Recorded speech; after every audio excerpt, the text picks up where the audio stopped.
They say when you go deep enough into the mountains, you stop hearing the world. No cars, no people, no signal, just silence.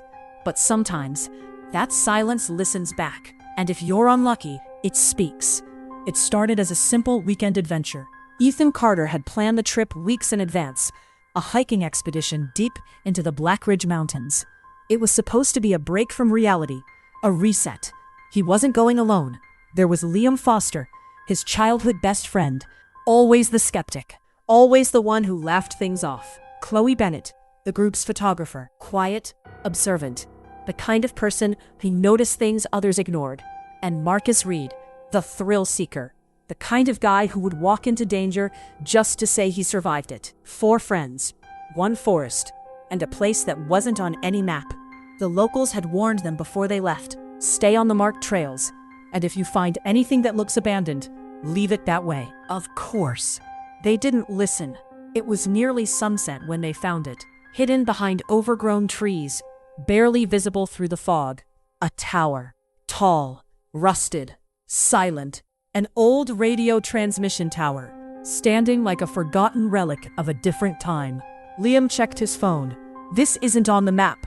No signal either, Chloe said quietly. Marcus smiled. Even better. The gate surrounding the tower had long been broken. The building at its base was half collapsed, windows shattered, doors hanging loose. Inside, everything was covered in dust. Old equipment, broken monitors, wires hanging like veins from the ceiling. It looked dead. But then, Chloe noticed something. A faint flicker. Guys, this thing, it's still powered. In the corner of the room sat an old radio console. Dim, but alive. Ethan stepped closer. That's impossible. Marcus didn't hesitate. He pressed a button. Static exploded into the room. Loud, sharp, unnatural. Everyone flinched. Then, a voice. If you can hear this, the room froze. The voice was weak, distorted. Don't come up. Do you understand me? Don't come up. Static swallowed the rest. No one moved. Liam let out a nervous laugh. Okay, that's definitely pre-recorded. But Chloe shook her head slowly. No, it sounded live. Marcus leaned closer. Let's tune it again. Ethan hesitated. Something didn't feel right. But before he could stop him, Marcus adjusted the frequency. Static returned. Then the voice came back. Clearer this time. More urgent. If you're hearing this, you've already made the mistake. Ethan's heart dropped, because this time, he recognized the voice. It was Liam. Everyone turned toward him. Liam's face went pale. That's not me. But it was. Same tone. Same voice. The radio crackled again. Liam, if you're there, listen to me. Don't let Marcus go to the upper floors. Marcus frowned. Okay, not funny. I'm not doing this, Liam snapped. Chloe whispered. How would it know our names? Silence filled the room. The air felt heavier, colder, and then a loud metallic clang echoed from above. Footsteps. Slow, dragging, coming from inside the tower. Probably just the structure, Marcus said quickly. But no one believed him. The radio hissed again. It's already moving. You don't have much time. Ethan stepped back. We need to leave. But Marcus shook his head. No, we came this far. We're not backing out because of some creepy voice. And before anyone could stop him, he started toward the staircase. Marcus, wait! But he was already climbing. The others exchanged uneasy glances. Then slowly, they followed. The higher they climbed, the worse it felt. The walls were covered in scratches. Not random. Symbols. Marks. Like someone had been trying to write something again and again. Do you see this? Chloe whispered. Ethan nodded. I don't understand it. Liam stopped suddenly.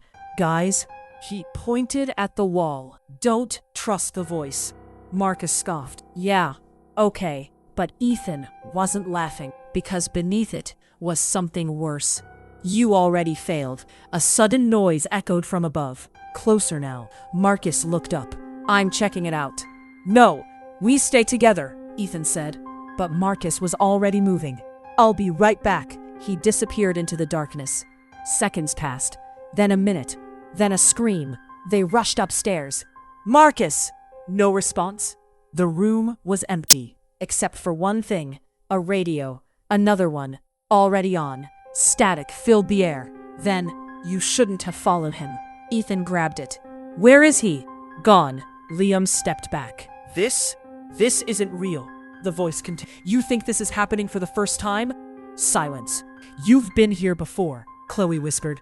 What? Every time you reach this point, you make the same choices. Ethan shook his head. No, that's not possible. But something inside him felt wrong, like a memory he couldn't reach. The radio crackled again.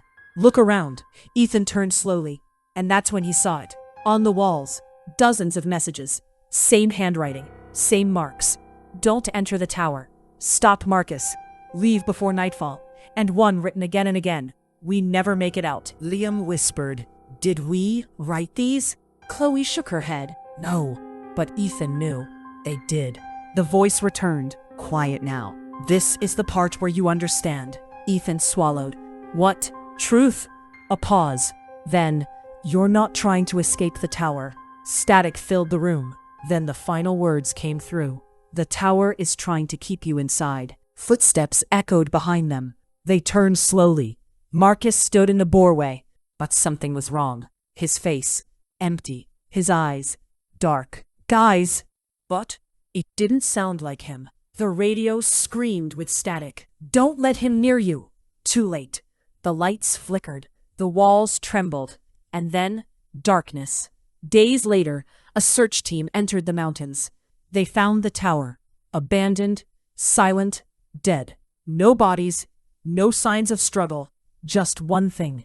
A radio. Still active. Still broadcasting. If you can hear this, don't